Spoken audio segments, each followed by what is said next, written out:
Good morning, I'm Tom Norris. Yosef bin Avraham. I'm an architect in Phoenix, Arizona, and I'm going to show you how to build a sukkah in 30 minutes. First, I'm going to give you the list of materials that you can get at your local home improvement store. We'll need 7 4-foot by 8-foot lattice panels. They run about $20 a piece. We'll need 2 rolls of hemp rope, 1/4 inch, 50-foot rolls. They run about $6 a piece. And we'll need 5 2x4s, 8-foot long, and they run about $2.50 a piece. So the total materials cost is about $180. Okay, we're going to start with a list of materials. I want to show you, here's the roll of hemp rope that I got. It's a 1/4 inch rope, 50-foot long. We'll need 2 of those. I have 7 of these lattice panels we use for landscaping, and I've got 5 2x4s that are 8 feet long. Now I've already pre-drilled these 2x4s. The only tools that you will need is a knife to cut the rope, and it's a good idea to drill the holes to put the rope through the 2x4s, and you'll see that later. The first thing we're going to do is we're going to take 2 panels at a time. We're going to tie them together with a piece of rope. I have the rope about 18 inches long. We're going to tie them together in 3 places: the top, the middle, and the bottom.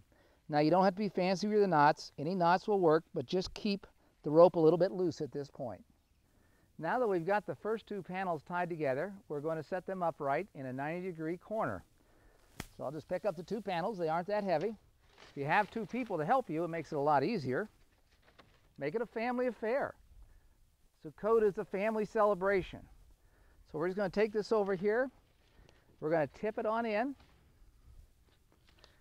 and we're just going to make a 90-degree corner, like so. Now we're just going to continue tying 2 panels together at a time, setting them up the same way that we set this one up, in a 90-degree corner. So I'll just continue here, top, middle, and bottom, and be sure and keep your rope somewhat loose. Now we got 2 of the corners set up, so we're going to tie the 2 corners together so everything stays stable as we assemble the rest of the sukkah. So we're going to tie it at the bottom, just like we did before. We just thread it through here. Sometimes it's a little hard to tie a knot with the gloves on, but the gloves do kind of protect my hands from the splinters of the wood. So unless your hands are real tough, I'd suggest wearing gloves. Now we're going to get a chair because I don't have a real tall friend helping me here today, and I can't reach up to the 8-foot level.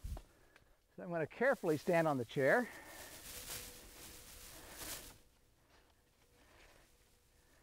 A ladder would be better, but we're trying to keep this as simple as possible with whatever you might have at hand in your home.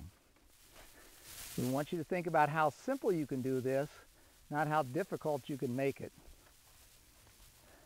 Okay, now we're going to tie the next set together here in the center.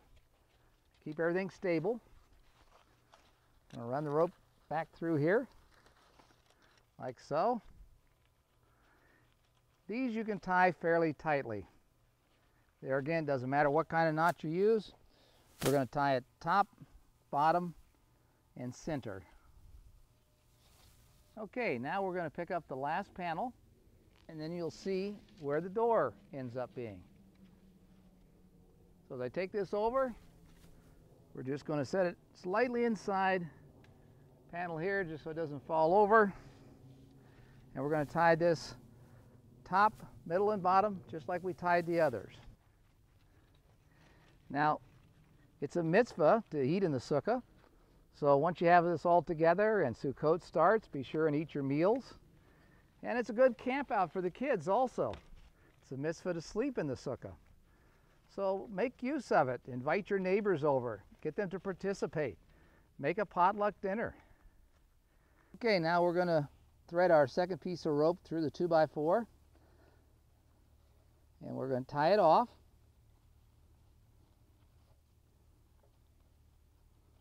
Like so.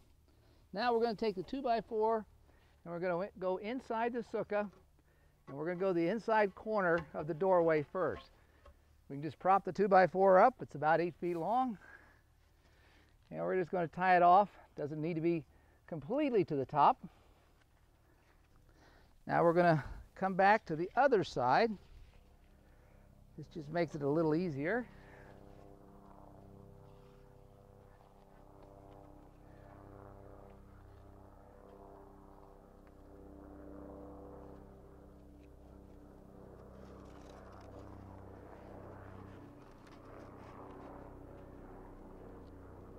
And tie this off. Now we have all 5 2x4s up. Our last step is to put on our palm fronds. Now if you're in an area where you don't have palm trees, check with your rabbi and find out what local tree or native tree that you can use. The idea here is this is a temporary structure, that the roof covering should cover more than 50% but not 100% of the roof area. You definitely want to be able to see the stars at night through your roof. So we're fortunate here in Arizona that we have palm fronds. I just got a few, not enough to do the complete roof area because I want to save them for Sukkot. So basically we're just going to put them up here like so to give you an idea of how it should kind of look. There again, don't worry if you're in an area where you don't have palm trees. Just check with your rabbi as to what materials, native materials that you can use. Now that we've completed a sukkah that's 8 foot by 8 foot, if this is not large enough for your family and friends, you can easily make it bigger 4 feet at a time, simply by adding another panel in this area here, and on the opposite side, you can make it 12 foot by 8 foot or 16 by 8 foot, and simply putting in a couple extra 2x4s. So it's very simple to scale this up and make it larger. So now we've completed our sukkah. Now it's time to decorate it if you choose, but be sure and have fun with the family. Use it every night during Sukkot.